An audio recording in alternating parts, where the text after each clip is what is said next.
Gresham College presents The Great Pox by Professor Sir Richard Evans, FBA, Gresham Professor of Rhetoric.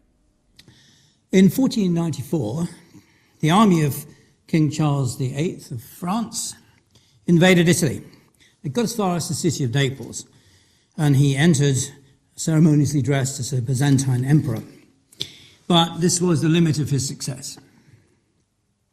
Before long, Charles had been forced to retreat northwards, and the French force was then defeated by a Venetian army at the Battle of Fornovo near Parma.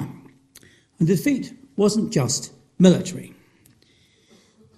The doctor accompanying the Venetian troops as they pushed forward to expel the vanquished French army from Italy came across a new and disturbing sight among the captured soldiers of the French king.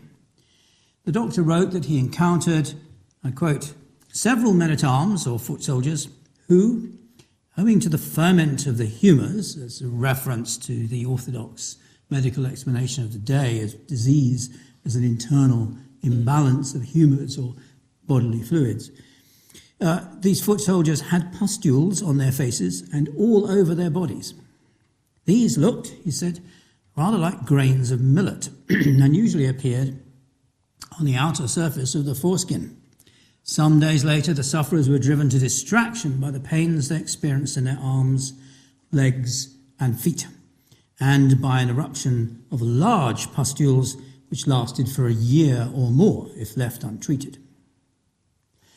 And another Venetian doctor, at the same time, reported seeing sufferers who had lost their eyes, hands, nose, or feet, with sores penetrating right down to the bones. He had no doubt about the means by which this hitherto unknown, painful, and sometimes deadly affliction was transmitted. Through sexual contact, he wrote, an ailment which is new, or at least unknown to previous doctors, the French sickness, has worked its way to this spot as I write. While most of King Charles's troops were mercenaries, as was the habit of the day with armies, you simply paid people to fight for you wherever you could get them.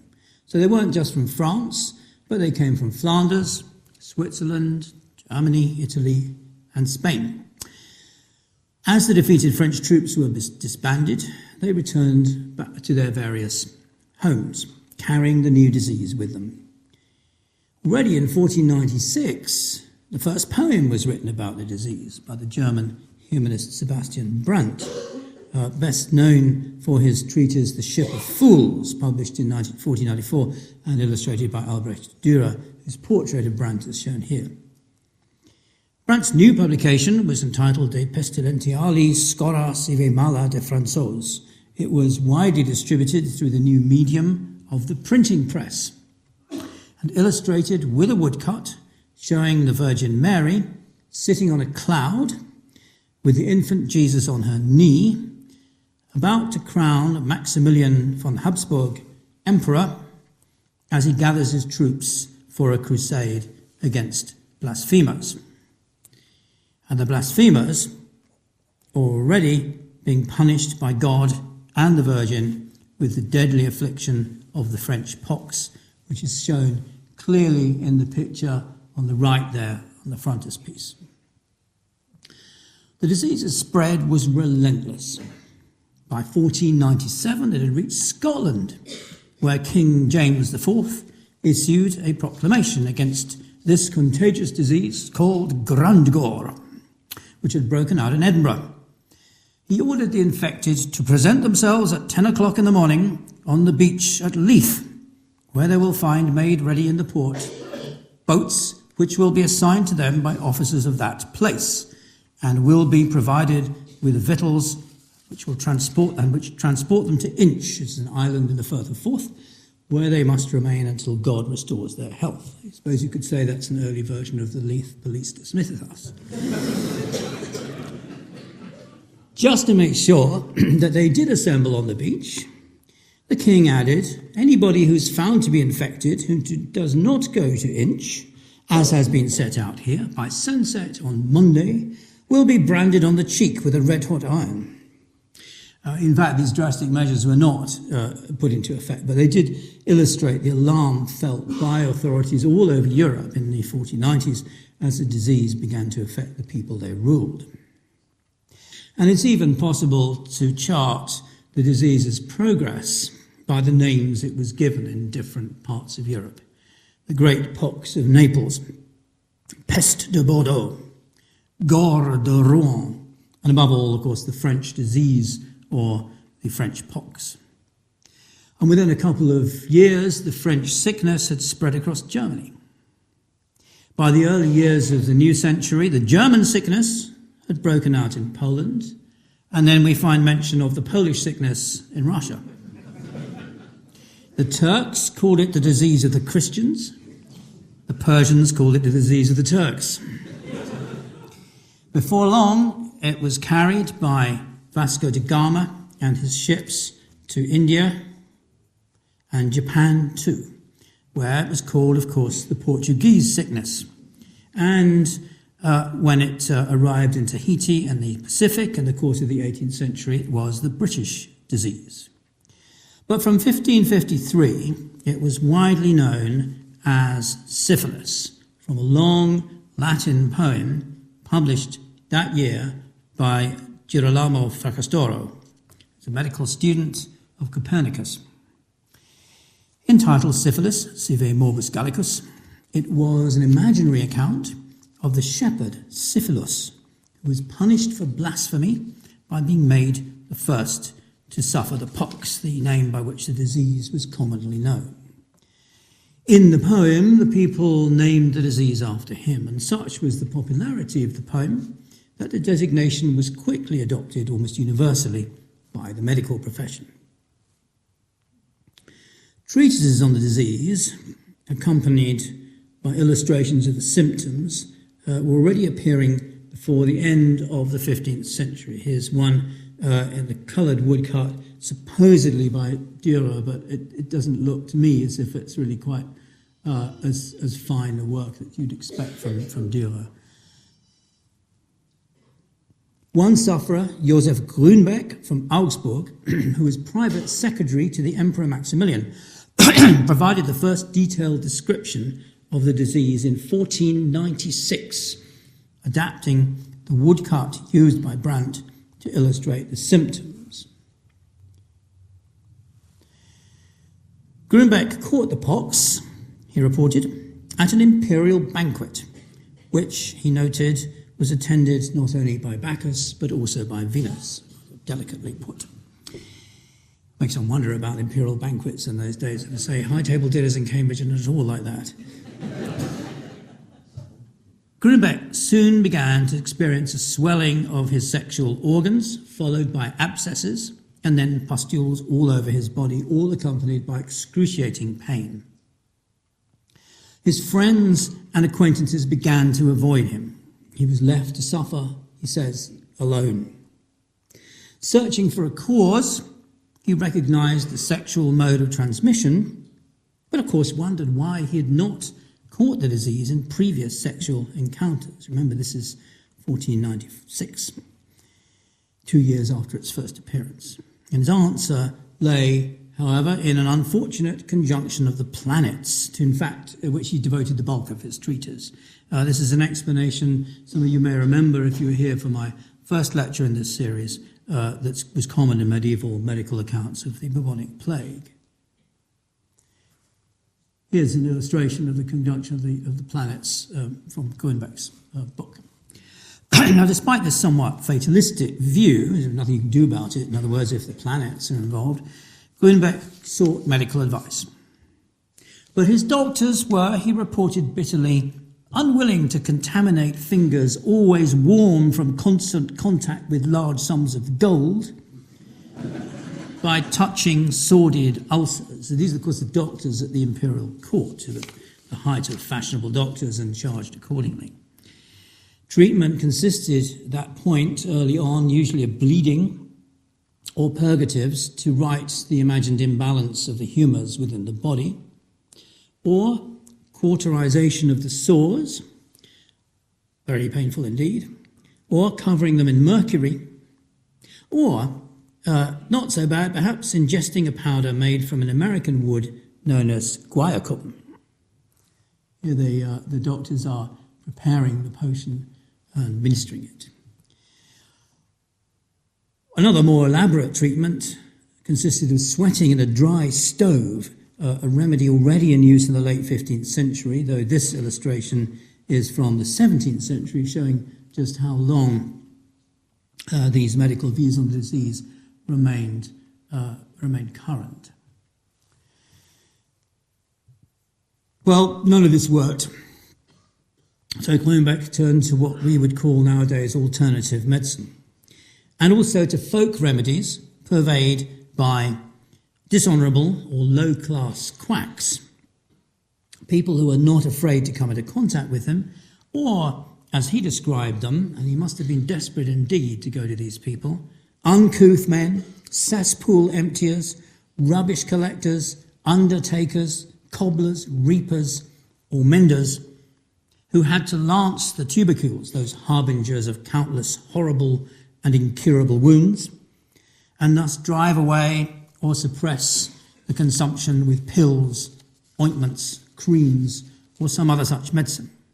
And, he added, it is undoubtedly due to the zeal, industry, and application of these men that I recovered my forces sufficiently to resume my usual activities and satisfactorily perform my function of secretary and gentleman in the service of the king. Indeed, Columban survived long enough to publish a prognostication of the future of the Emperor Charles V in 1522, though he seems to have had a fixation with this subject because he's still trying to figure out favourable or unfavourable constellations of the stars and the planets.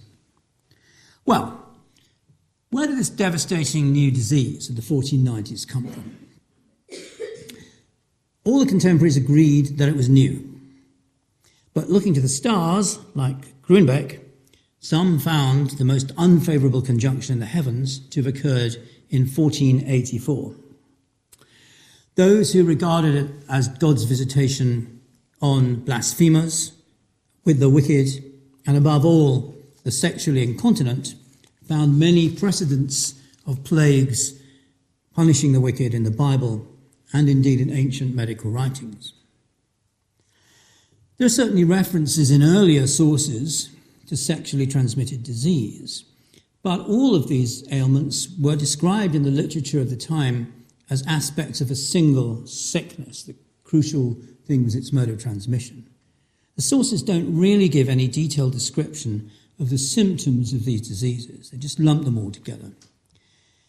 The argument that syphilis that existed in the ancient world often rested on somewhat free translations of the sources. Fact is that almost everyone who commented on the disease from 1494 onwards regarded it as something entirely new in Europe.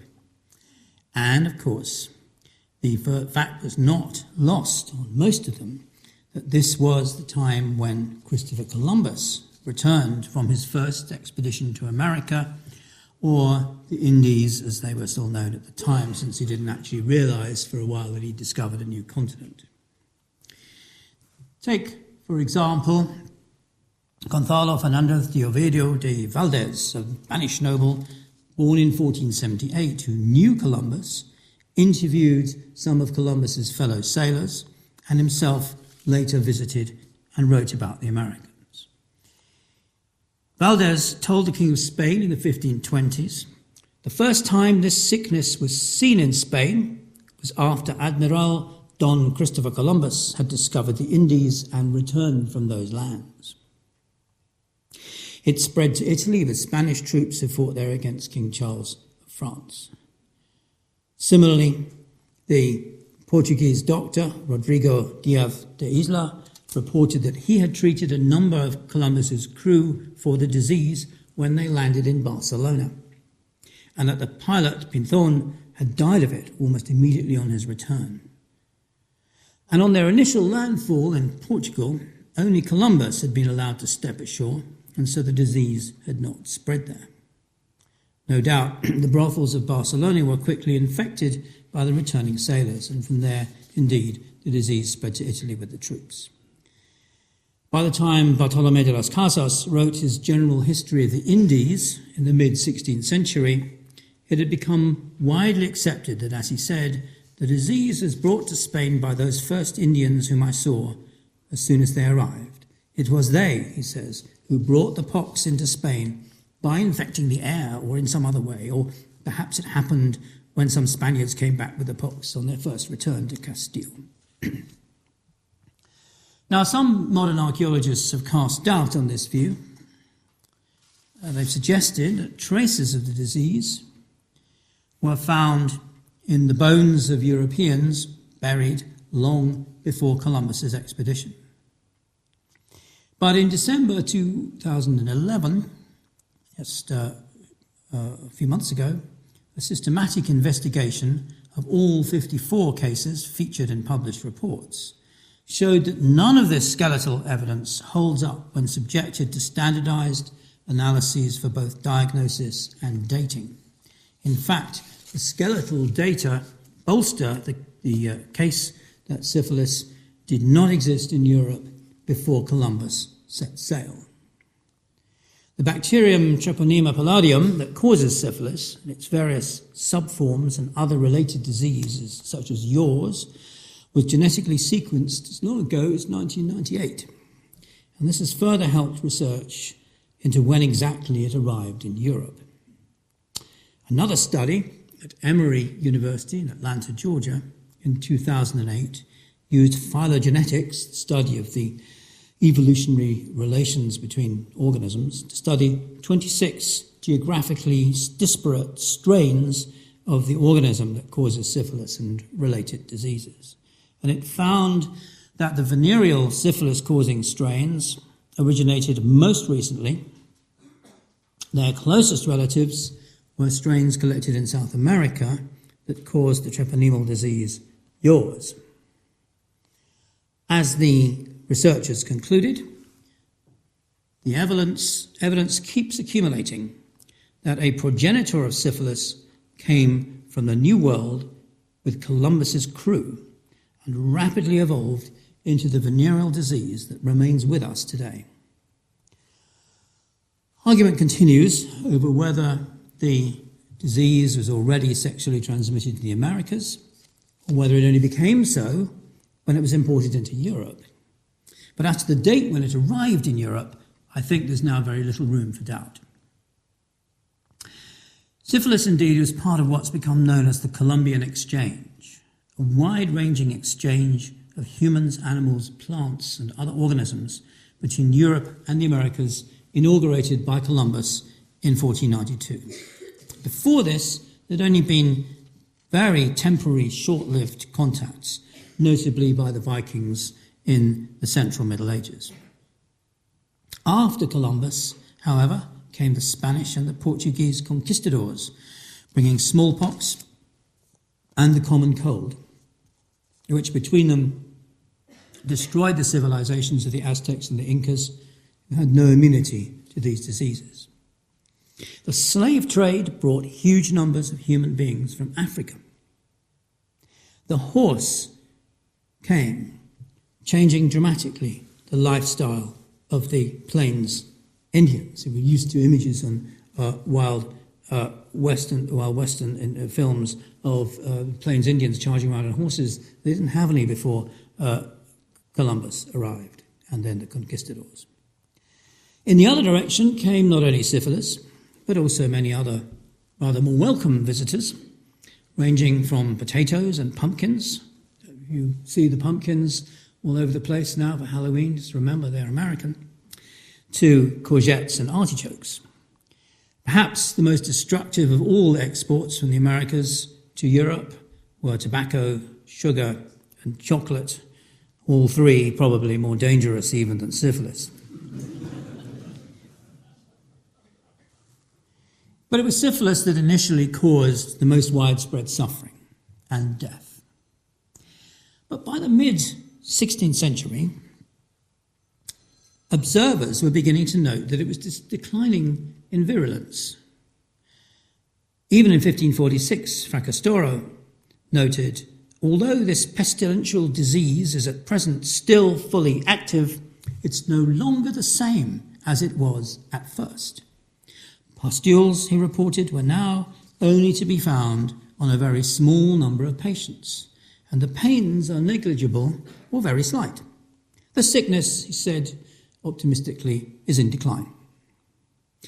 Either people had developed some resistance to the most extreme symptoms, or the disease itself had mutated into a less virulent form. Whatever the reason, by the 1540s it settled into the form or forms it's more or less persisted in taking up to the present day. The primary form of the disease emerges about 90 days after infection in the form of sores on the skin. It's followed by the secondary stage with rashes, sore throat and hair loss. The tertiary stage usually occurs between 3 and 15 years after the initial infection. It can take the form of soft, sometimes quite large, tumour-like but benign growths anywhere on the body, or less benignly in the cardiovascular system, where it can lead to aneurysm, not infrequently death. Or it can affect the central nervous system, causing dementia or paralysis.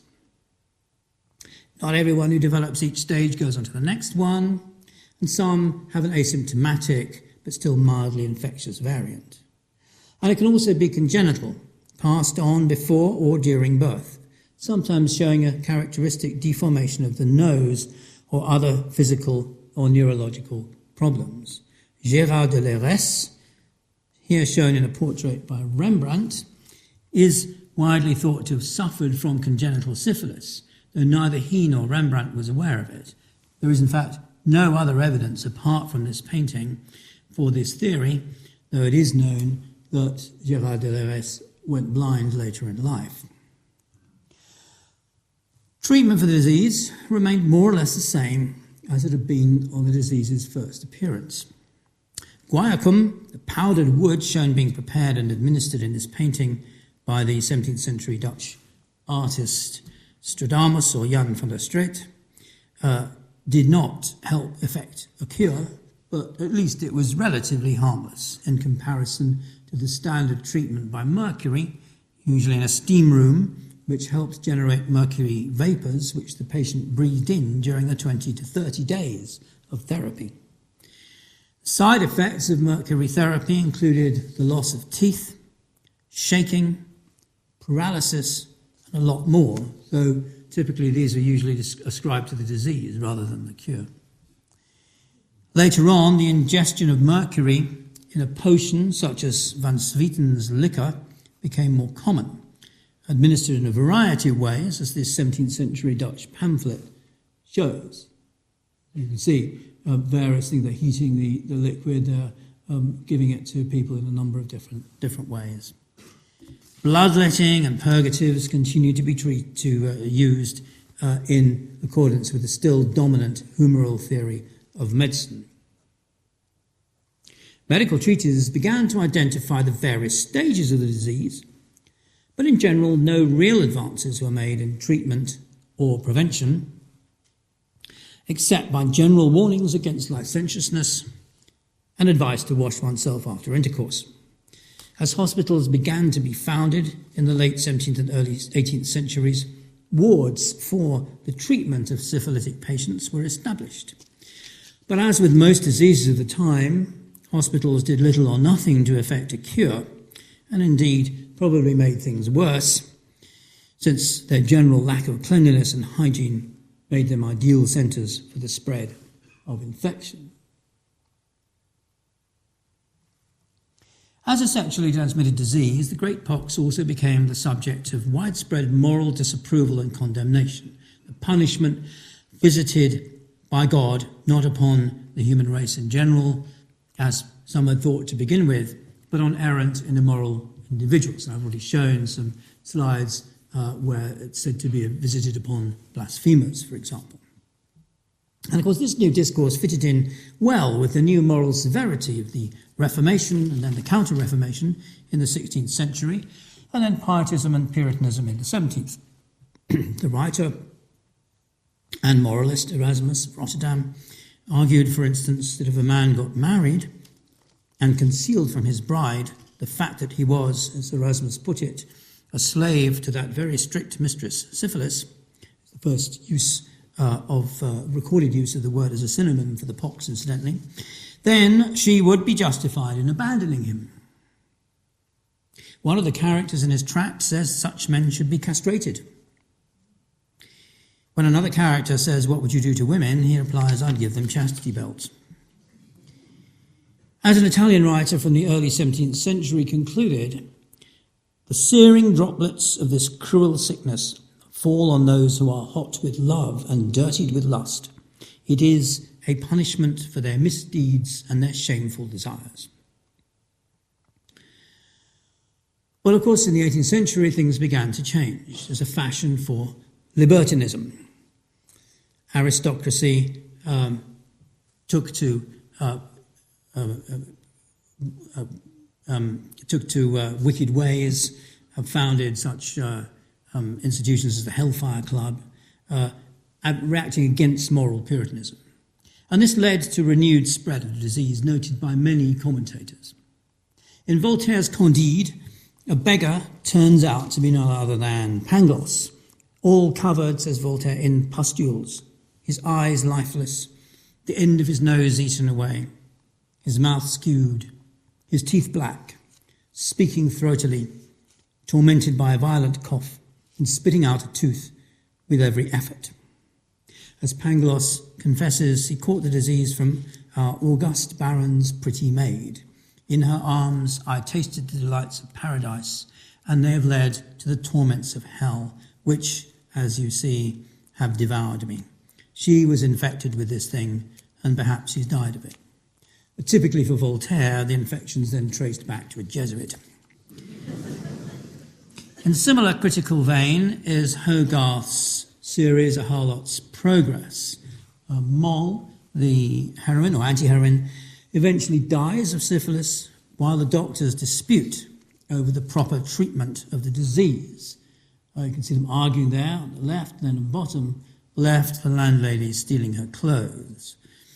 In the brothel scene from the parallel series of moral prints, The Rake's Progress, Hogarth depicts Tom Rakewell in the Rose Tavern, a famous house of ill repute in Covent Garden, consorting with prostitutes who disguised their syphilitic sores with fashionable-looking beauty spots. Even as late as the 18th century, contemporaries did not distinguish between syphilis and other sexually transmitted diseases. It often decide exactly what someone like Dr. Johnson's biographer James Boswell was suffering from when he reported in his diary that he'd had an attack of a disgusting disease after visiting what he called a low house in one of the alleys in Edinburgh. Or, for that matter, Casanova, when he reported that he had to undergo a 6-week course of treatment for the sickness we describe as French.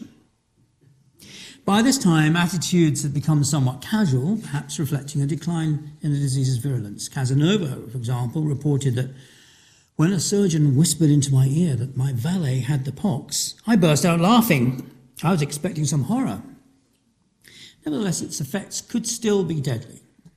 It's generally thought, for example, that the composer Franz Schubert caught the disease during a visit to the brothel in 1822. He was certainly in very poor health thereafter and died, most probably from the effects 6 years later, only just into his 30s. Another composer, Robert Schumann, died of the disease in 1856, its effects probably compounded by mercury poisoning. He had descended into madness a few years before and ended his days in a mental hospital. All of this was hushed up at the time. It wasn't until much later in the century that it began to be possible to speak openly and publicly of the disease, over which a veil of Victorian prudery descended in the 1830s and 40s.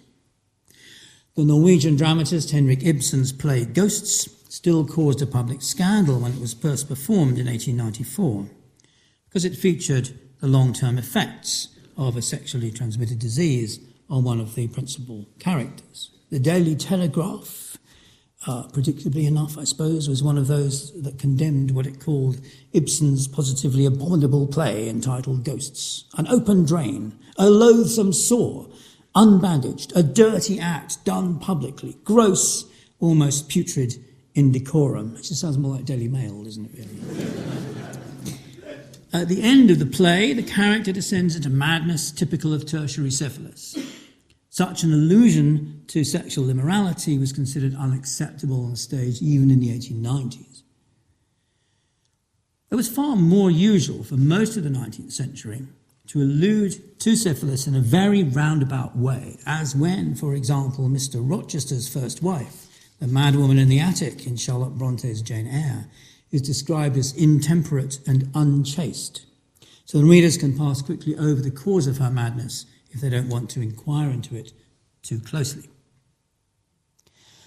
Open discussion became possible later in the century, at least in some contexts, not least because of a new focus, amounting almost to an obsession, with hereditary degeneracy, in which the disease could be uncoupled from its embarrassing sexual associations and inserted into the contemporary discourse on eugenics and the supposed hereditary origins of a whole range of human weaknesses, from criminality to imbecility. In the French play Les Avariés, first performed in 1905, for example, an hereditary sufferer forms the centre of the drama, depicted in a magazine devoted to this popular and much discussed play as a sort of degenerate kind of Cupid. And yet, the association between syphilis and sexual immorality never really went away. It focused with particular intensity on the role played by the disease's transmission by prostitution. To the rationalists of the French Revolutionary and Napoleonic era, the solution was not so much for men to avoid temptation, especially brothels, an idea which was clearly thought was unworkable, but for prostitutes themselves to be registered and controlled. This is a time when the emerging public sphere, a new world, open public debate, legislative assemblies, elections, and political parties, was inaugurating a new definition of the male and female character. The male was resolute, responsible, rational, and active. The female was vacillating, weak, emotional, and passive. One of the outcomes of this new discourse was to prompt the French government in 1800 to introduce a law making it compulsory for the police, as it said, to supervise brothels and those who reside there or are found there, and to furnish the means of preventing and containing contagious diseases. And prostitutes in France had to be registered with the police in 1802, brothels regulated 2 years later. Medical authority for these measures was provided in 1836 by the hygienist Alexandre Parent du Châtelet's hugely influential tract on prostitution in Paris, considered as a problem of public hygiene and morality. Parent du Châtelet charted the distribution of prostitutes across Paris, declared that women of loose morals deserved to be registered, locked up, subjected to regular medical examinations, and sent, if ill, to a locked hospital ward until they recovered, because, he said, they make themselves unworthy of freedom by abandoning themselves to their unbridled passions and all the excesses of a dissolute life. Freedom in this case, he concluded, amounts to licentiousness, and licentiousness destroys society.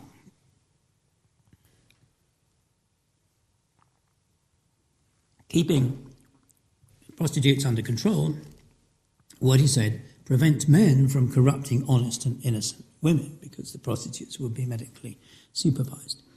Uncontrolled brothels were also seen as centres of criminality, where honest men were cheated and crimes of many varieties plotted and carried out. Here, for example, is a German engraving entitled "The Customer Cheated of His Money." The system of regulation spread across Europe with the influence of Napoleon's conquests and his administrative reforms. It became standard throughout most of Germany in the 1820s. It was justified in Britain in the 1860s by the medical authority Dr. William Acton, who believed that women who became prostitutes were morally and physically disordered, untypical of the female sex as a whole, whom he thought were naturally chaste. Such ideas are taken up in particular by military authorities, who managed to institute a system of regulation in garrison towns through the Contagious Diseases Acts. But these policies ran into increasing criticism in the late 19th century from the emerging feminist movement, led in this case by Josephine Butler, who questioned why the male customers of brothels were not regulated or controlled, but were allowed to spread the disease with impunity. Fallen women, as they were called, were victims who'd been forced into immorality, a belief not only common among feminists in Britain, but also in France as well. You can see it from this 1887 illustration of the figure Fantine from Victor Hugo's novel Les Misérables. They could be rescued and restored to health and a normal moral life in homes and refuges. Abstinence was the ultimate cure for men. Another, perhaps more realistic criticism of the system of regulation was that it was widely and constantly flouted. Unregulated prostitutes always far outnumbered those under police control. Across Europe, the morals police des mœurs, Sittenpolizei, charged with enforcing the regulations became a byword for corruption. There's enough money in the system to pay them off on a regular basis. What effect did regulation have on the incidence of sexually transmitted disease? Well, warnings in pictures and print continued to be issued about the dangers of disease lurking behind the apparently attractive sexual companion. Warnings, of course, here Josephine Butler was absolutely right, issued to men about women, but not the other way around. Here's the kind of diseased woman lurking behind the apparently the mask of the attractive one. In 1864, nearly 30% of all troops in the UK were reported to have been infected with sexually transmitted diseases. And the Contagious Diseases Act had little or no effect in reducing these figures. The system of registration and confinement of prostitutes continued on the continent, as seen here in a French illustration from 1888, a scene from the brothel Amelia, which of course provided plenty of material for Toulouse-Lautrec and his friends. But it wasn't continued after the 1880s in the UK. If you look at death rates from syphilis in the UK, they rose sharply from 1850 up to the end of the 1860s, levelled off to decline from the mid-80s onwards in the new moral atmosphere of the time, as organisations for the improvement of public morals became more influential. Medicine didn't have a lot of effect in the 19th century. Some progress was made in identifying different types of sexually transmitted diseases, with Philippe Ricoeur in France carrying out rigorous scientific research to establish conclusively the existence of syphilis as a distinct, separate disease. Even Ricoeur, however, continued to favour Mercury treatment, and the various vaccines that were developed did more harm than good. In an increasingly commercial age, it's not surprising that patent remedies made their appearance on the market, but these did more harm than good as well. It wasn't until close to the end of the century that it began to become respectable for medical researchers to concern themselves with syphilis at all. Improvements in microscope technology, the development of aniline dyes and stains, the emergence of the new science of bacteriology, all of these allowed researchers to identify the causative agent. The prize for its discovery went to two German scientists, Fritz Schaudin and Erich Hoffmann, in 1905. The medicine of the era had by this stage become very good indeed at discovering the causes and mode of transmission of a whole range of diseases. But curing them was another matter. Unusually, however, relatively effective treatment followed on the identification of the causative agent pretty quickly in this case. Scientist Paul Ehrlich in Frankfurt had for some time been engaged in experiments to develop a way of attacking microbes with arsenic compounds without causing what we call collateral damage to other cells. This is what he christened the magic bullet. In 1909, in his 606th experiment with different compounds, he finally succeeded in developing a chemical treatment for syphilis, which he called Salvarsan, marketed by Höchst AG the following year, and an improved version a few years afterwards. This is in fact the first chemotherapy to be applied to any disease. It's difficult to use. It had some dangerous side effects, but if employed properly, it was effective. It began to be used in dispensaries set up in many countries during and after the First World War. In addition, the galvanization of rubber in the mid-19th century had led to the manufacture and then the mass marketing of condoms, and their use was advocated in large-scale propaganda campaigns in the interwar years. The US Army produced a short film in the First World War entitled Fit to Fight, whose effectiveness, it's a film that has quite explicit advice on troops as to how to avoid sexually transmitted diseases, and its effectiveness was lowered somewhat because it was banned by the New York State Board of Censors as obscene. But in 1940, amid renewed official anxiety, as America prepared to enter the Second World War, Warner Brothers released another movie entitled Dr. Ehrlich's Magic Bullet, in which Edward G. Robinson, none other, played not his usual gangster role, but the great German scientist, whom the screenplay had to deliver a series of denunciations of the silence usually surrounding the subject. I said it does make him look a bit sinister there, doesn't it? By this time, sexually transmitted diseases had increased in frequency again, largely as a result of the First World War. In the mid-1920s, syphilis was killing 60,000 people a year in England and Wales, compared to 41,000 a year who died from tuberculosis. Since the disease had a generally low mortality rate, this means that the number of people infected must have been many times greater. Of course, some figures were undoubtedly inflated, perhaps for effect. In 1925, the French Ministry of Health claimed that 4 million Frenchmen were infected. Another report in 1929 said the disease had killed more Frenchmen in the 10 years since the war than the enemy had in the 4 years of the war itself. And neither of these claims was particularly plausible. But the spread of dispensaries and the greater public awareness of the disease in the interwar years brought about a higher rate of reporting and treatment than before. An Inter-Allied Congress on Social Hygiene met in 1919, followed by major international conferences in Washington and Paris. The interwar years saw a major concern in many countries, not only in Germany and Italy, but especially France, with the birth rate and the general health of the population, fueled by the widely felt need to prepare for what most countries saw as the inevitable coming war. Famously, the Nazis regime in Germany gave a mother's cross to any woman who had 10 children.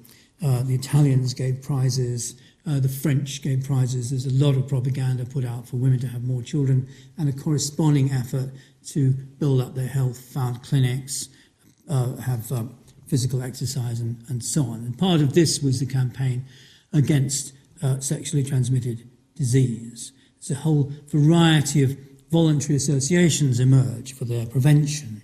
And in the USA, Roosevelt's New Deal in the 30s pushed a major public health program designed to prevent syphilis. It's just a selection of the posters there, warnings of various sorts, all in a slightly abstract sort of style. The New Deal's drive to improve public health and the economy knew no respect for prudish moral convention. The campaign even included an article in the Reader's Digest, which some of you may remember was a popular and highly respectable magazine, at that time with more than 500,000 subscribers. Yeah, the idea was to simply provide digests and summaries of articles, books and all the rest of it that people were too busy to read. Posters everywhere presented shocking statistics to galvanise people into action and offer them the hope of a cure at the same time. Syphilis strikes 1 out of 10 adults, consult a reputable physician, 6 out of 10 cured, because they did not wait too long. They're all the happy 6 above there celebrating and the miserable 4 at the bottom. State and regional and local authorities in the USA developed their own campaigns, though their understanding of the disease's history wasn't always very well informed. Here's on the right a poster devised by the town authorities of Hempstead showing syphilis as descending from the time of the dinosaurs. With the coming of the Second World War, government efforts to protect the health of the troops were, of course, redoubled. The enemy wasn't just the soldier firing at you. There were other ways you could be rendered ineffective for combat to other enemies, with just as serving the German or Japanese interests as a bullet or a bomb.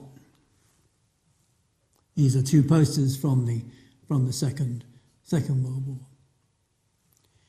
The American Social Hygiene Association was especially active here, with posters drawn by the New York Times cartoonist C.D. Batchelor, warning troops of the dangers of over-familiarity with dangerous women, bringing sickness and shame on themselves and ruining their capacity to fight. Here are 3 of Batchelor's cartoons. You can see their venereal disease as destroying or damaging the American war effort as badly as an enemy agent. The danger on the left, and two fathers there discussing their different fates of their children, their boys.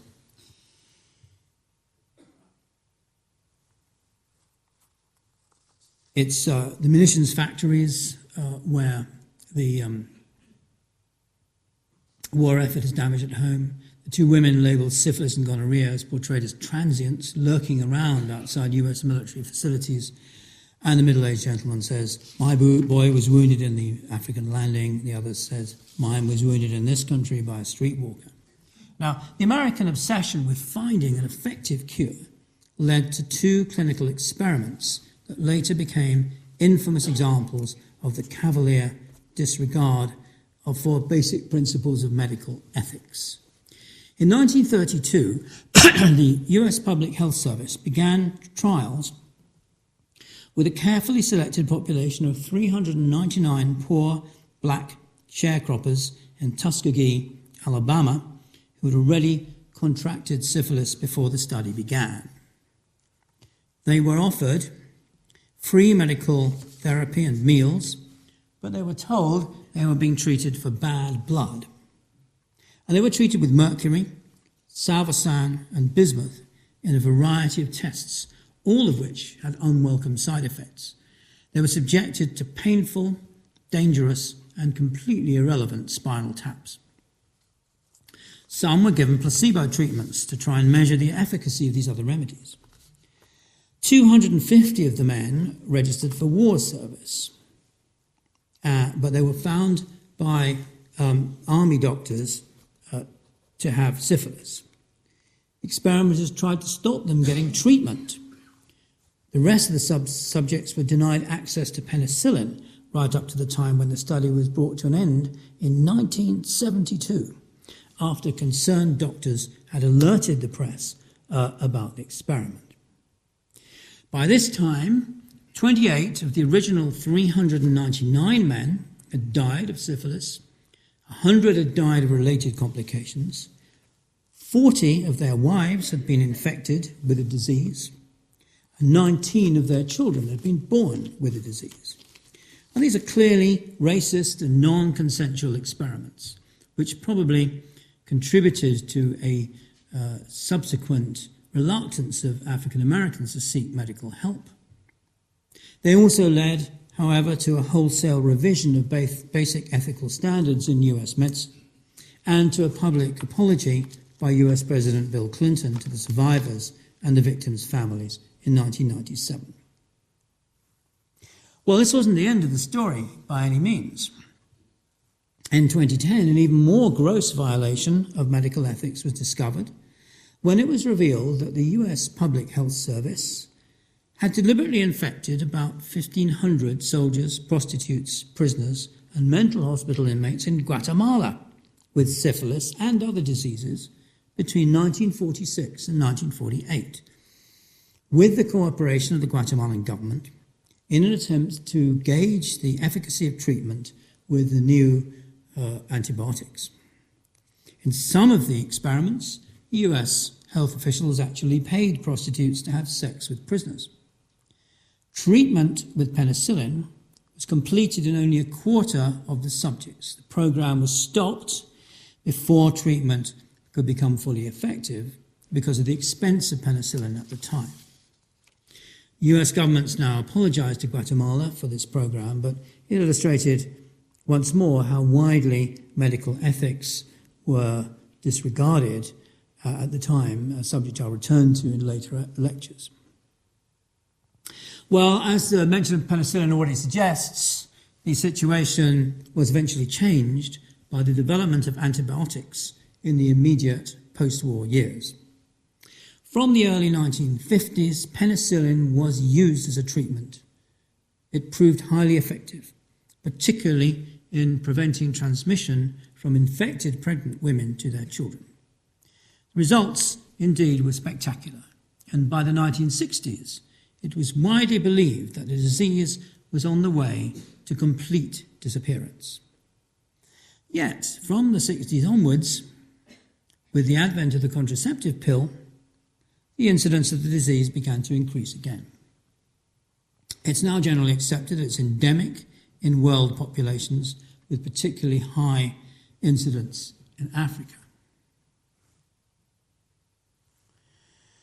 There's a strong connection with war, political conflict, and the mass movement of populations.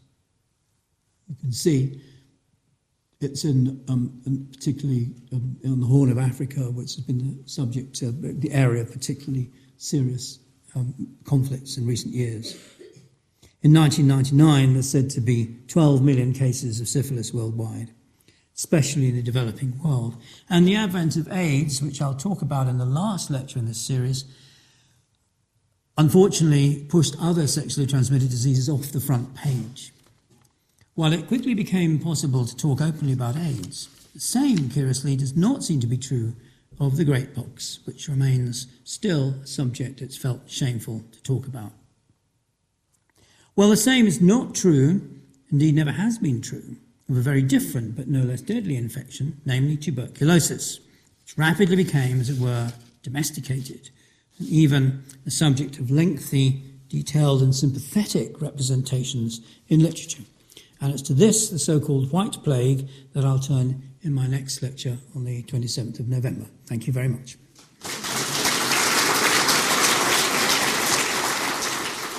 For all information, please visit www.gresham.ac.uk.